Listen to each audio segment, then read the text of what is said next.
दोस्त नमस्कार। आज एक बड़े महत्वपूर्ण विषय पे हम बात करेंगे। कल द कश्मीर फाइल्स को लेकर जो केजरीवाल जी का ठहाके लगाकर कश्मीरी पंडितों की जो भावनाओं के साथ उन्होंने जो उनका मजाक उड़ाया है,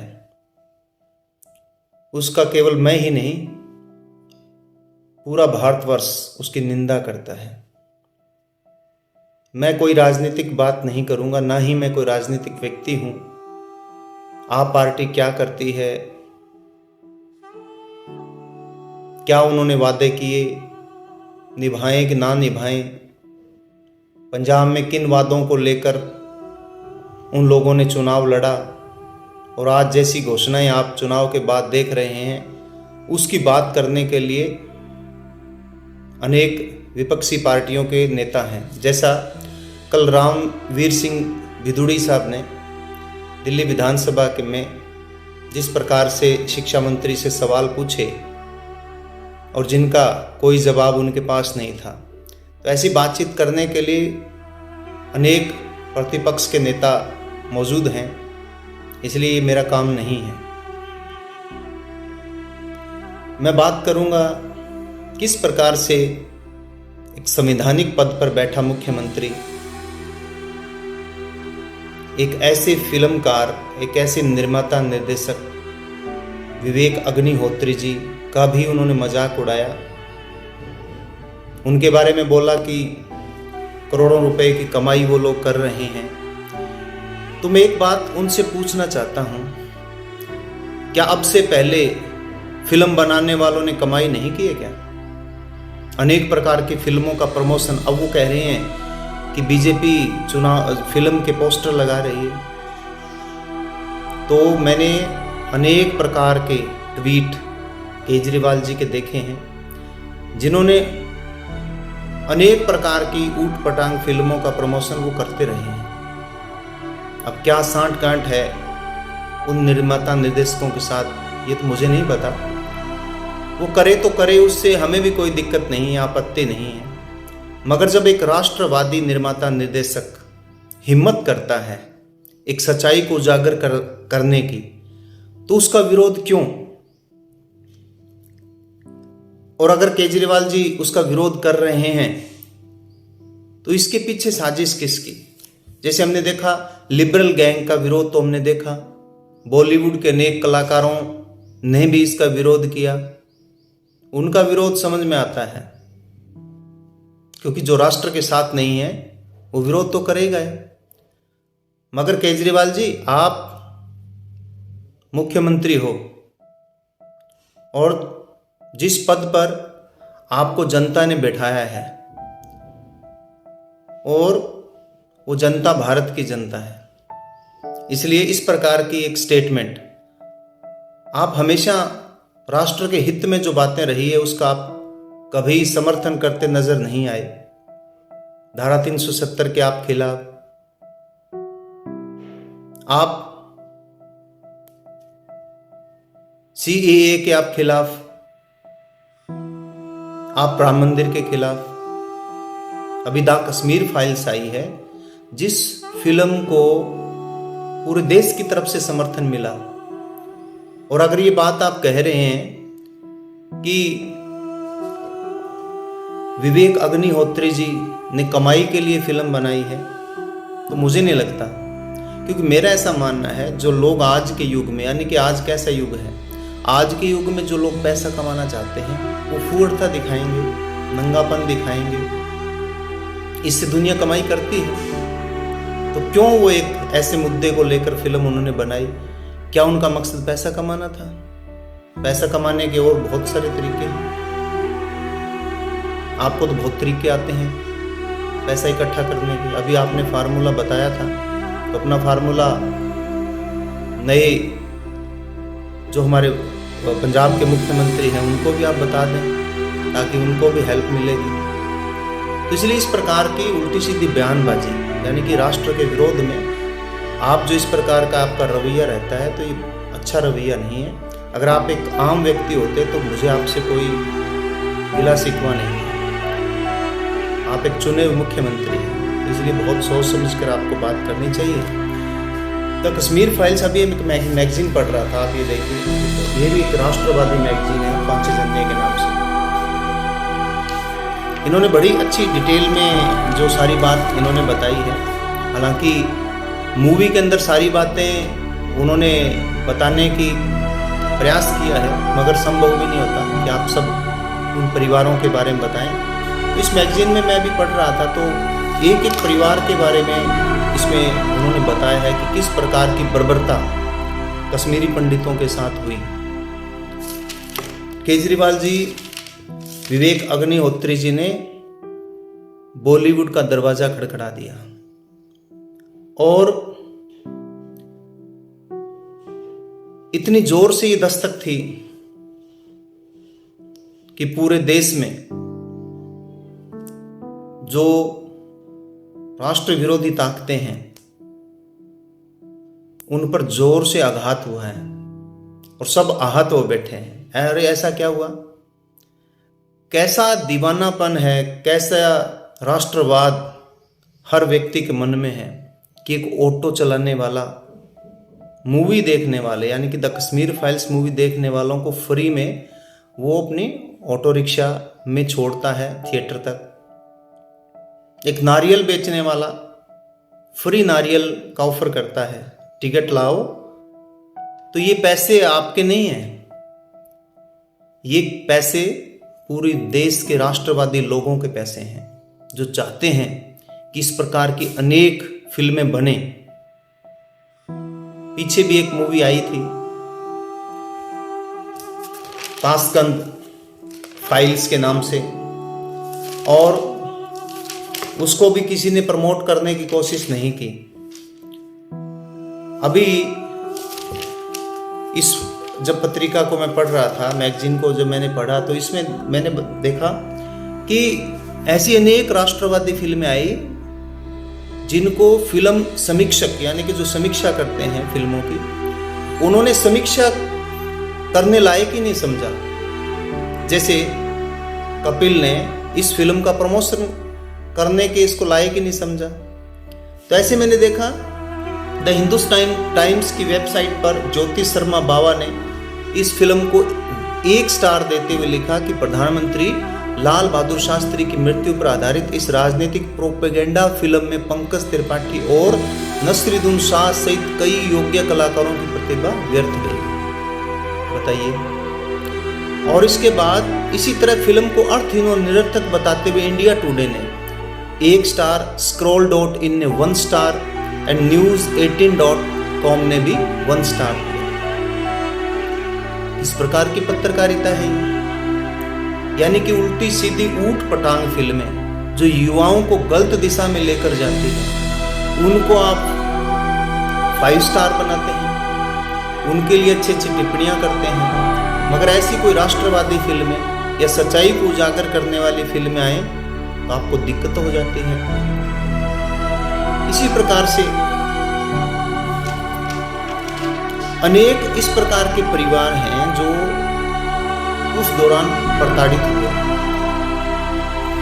जो सारे मुझे लगता है मूवी के अंदर नहीं दिखा पाए। अब इसमें देखो, जो पिता पुत्र के शव को लटकाया था कश्मीर में, सर्वानंद कौल प्रेमी एक कवि, अनुवादक और लेखक के रूप में विख्यात थे। वे कई भाषाओं के ज्ञाता थे। 1924 में अनंतनाग में जन्मे कौल मात्र 17 वर्ष की आयु में महात्मा गांधी के भारत छोड़ो आंदोलन में कूद पड़े थे। ये वही पात्र हैं जिन पिता पुत्रों को मूवी में पेड़ से लटकाया हुआ दिखाया गया है। इसके बाद बड़गांव जिले के कऊसा खालिसा गांव के चमनलाल हिंदू ने भी परिवार समेत घाटी छोड़ने का मन बना लिया, लेकिन उनके साथ उनके जो पड़ोस में रहने वाले मुस्लिम भाई थे, उन्होंने उनको आश्वासन दिया कि हम आपकी रक्षा करेंगे। मगर जब मुसीबत आती है तो किसी ने उनका साथ नहीं दिया और उनको उनके बीवी और बच्चों के सामने घसीट कर उनको गोलियों से भून दिया गया, उनकी हड्डियां तोड़ दी गई। इसके बाद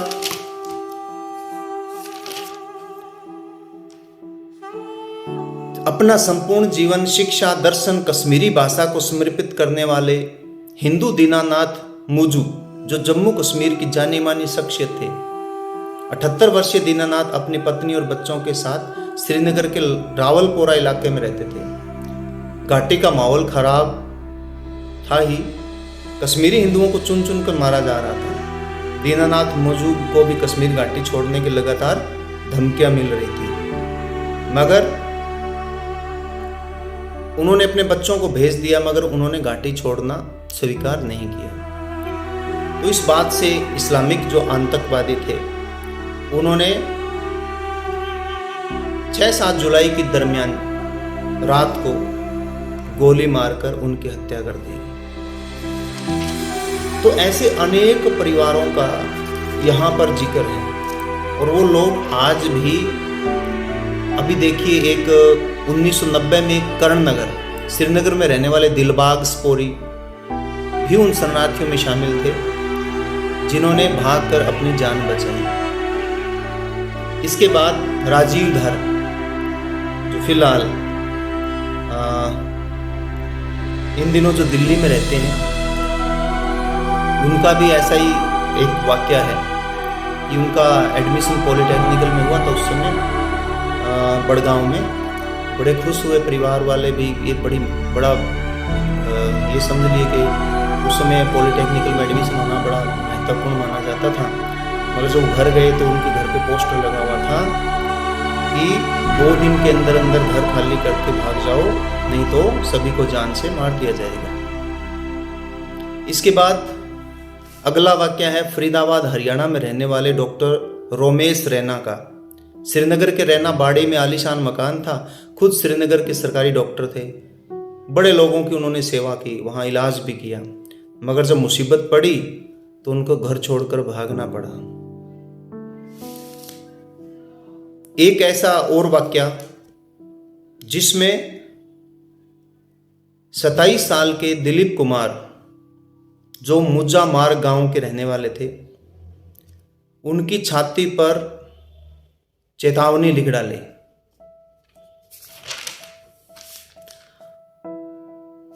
दिल्ली के द्वारका में रहने वाले अनूप कौल का हब्बा कदल श्रीनगर में घर था। अनूप कहते हैं, उन दिनों हमारे मोहल्ले में रहने वाले सभी मुसलमानों की भाषा और सोच एक हो गई थी, और वह सोच थी हिंदुओं को हिंदू के नाते नहीं रहने देना। पड़ोसी मुसलमान ही जिहादियों को बुलाते थे और हिंदुओं को मरवाते थे। उन्होंने यह भी बताया कि उन दिनों जब किसी हिंदू के दरवाजे को कोई खटखटाता था तो लगता था कि मौत दरवाजा खटखटा रही है। हिंदुओं को न तो राज्य की पुलिस ने बचाया और न ही सेना ने।